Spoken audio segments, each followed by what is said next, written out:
நேயர்களுக்கு வணக்கம். நான் தான் உங்களுடைய ஒற்றந்துரை பேசுறேன். இன்னைக்கு நான் எதை பத்தி பேச போறேன் அப்படின்னு பாத்தீங்கன்னா அஜித் ரசிகர்கள் ஆவலோடு எதிர்பார்த்து கொண்டிருக்கும் அடுத்த படம் என்ன அப்படின்னு பாத்தீங்கன்னா விடாமுயற்சி. அந்த விடாமுயற்சி ஷூட் போயின்னு இருந்துச்சு. அதுக்கப்புறம் கொஞ்சம் ஸ்டாப் ஆச்சு சில காரணங்கள்னால. அதுக்கப்புறமா அடுத்த ஸ்கெடியூல் போவாங்க அப்படின்னாங்க.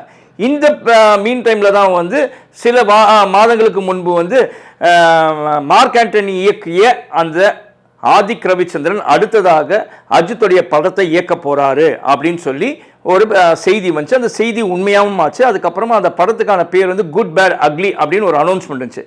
இந்த படத்துடைய ஃபர்ஸ்ட் லுக் போஸ்டர் தான் நேற்று ரிலீஸ் பண்ணியிருக்காங்க. ரைட், அதில் விஷயம் என்ன அப்படின்னு பார்த்தீங்கன்னா அஜித் எப்பயுமே ஒரு அமைதியாக மெயின்டைன் பண்ணுவார், ரொம்ப டீசெண்டாக மெயின்டைன் பண்ணுவார், எங்கேயும் பிரச்சனை இருக்காது. அந்த மாதிரி தான் அவரை பற்றி எல்லாமே செய்திகள்லாம் வந்துருந்துச்சு.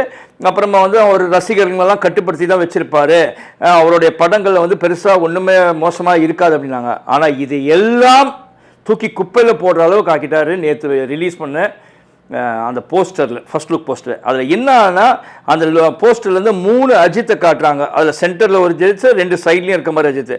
அதில் சென்ட்ரலில் இருக்க அஜித்தை பார்த்தீங்கன்னா மார்ஃபிங் பண்ண மாதிரி தான் தெரியுதுங்க. அது ஏன் அப்படின்னு சொன்னேன்னா, ஏதோ யாரோ ஒருத்தரையோட தலையை எடுத்துட்டு அதில் அஜித்தோடைய தலையை வைப்பாங்க தெரியுமா, சில கார்ட்டூன் அப்புறமா மீம்ஸ்லாம் போடுவாங்களே, அந்த மாதிரி ஒரு மோசமான ஒரு டிசைனை பண்ணியிருக்காங்க. அது அஜித் வேணு கிண்டல் பண்ணணும்னு பண்ணிட்டாங்களா என்னன்னு தெரியல. ஒரு அஜித் அப்படின்னு கூடிய ஒரு லீடிங் ஹீரோ தமிழ் சினிமா இண்டஸ்ட்ரியில் அவருக்கு இப்படி ஒரு கேவலமான ஒரு போஸ்டர் டிசைன் பண்ணியிருக்கோமானா அது தேவையில்லாத ஒரு விஷயம் தான். சரி, ரைட், இது போஸ்டர் டிசைனரோட தப்பு. சரி, அஜித் என்ன தப்பு பண்ணாரு அப்படின்னா ரொம்ப தரம் தாழ்ந்து இறங்கிட்டாரு அவருடைய விளம்பரத்தில் அப்படின்னு சொல்லலாம், பப்ளிசிட்டிக்கு. ஏன்னா சமீபத்தில் விஜயை பற்றி கூட நம்ம குறை சொல்லியிருந்தோம். ஏன்னா அவருடைய இந்த போன படத்தில் பார்த்தீங்கன்னா ஆபாச வார்த்தைகள்லாம் யூஸ் பண்ணியிருந்தார் அப்படின்னு சொல்லிட்டு பெரிய சர்ச்சையாச்சு. இதில் என்னன்னு பார்த்தீங்கன்னா நம்ம அஜித் அந்த சைடில் காட்டுற மாதிரி 3 அஜித் இருக்காங்களா, அதில் இருக்க ஒரு அஜித் இந்த சென்டர் ஃபிங்கர் நடுவரில் காட்டுற மாதிரி பண்ணியிருக்காங்க. அதாவது நடுவரில் காட்டுறது என்ன அப்படின்னா படங்களில் கூட அதை சென்சார் பண்ணிடுவாங்க, இல்லை மார்க் பண்ணுவாங்க. காரணம் என்னன்னா அது ஒரு ஆபாசமான ஒரு சைகை அப்படின்றதுனால தான் அதை தவிர்ப்பாங்க. சரி, படத்தில் அப்படி ஒரு சைகை வருது அப்படின்னா ரைட், ஓகே, ஏற்றுக்கலாம், ஏதோ ஆட்சிக்கு தேவைப்படுச்சுன்னா. ஆனால் ஒரு போஸ்டரில் அவ்வளோ ஒரு கீழ்த்தனமான ஒரு கேடுகட்ட ஒரு சைகையை அஜித் காட்டணுமா அப்படின்னு பார்த்தா அது தேவையில்லாதது தான்.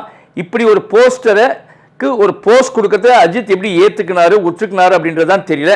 இனிவரும் காலங்கள் யாது அஜித் கொஞ்சம் ரசிகர்கள் பொதுமக்களை மனசில் கொண்டு இந்த மாதிரி ஒரு கீழ்த்தனமான பப்ளிசிட்டியில் இறங்கக்கூடாது அப்படின்னு ஒரு வேண்டுகோளை வச்சுட்டு உங்களிடமிருந்து விடைபெறுவது உங்களுடைய ஒற்றந்துரை. நன்றி, வணக்கம்.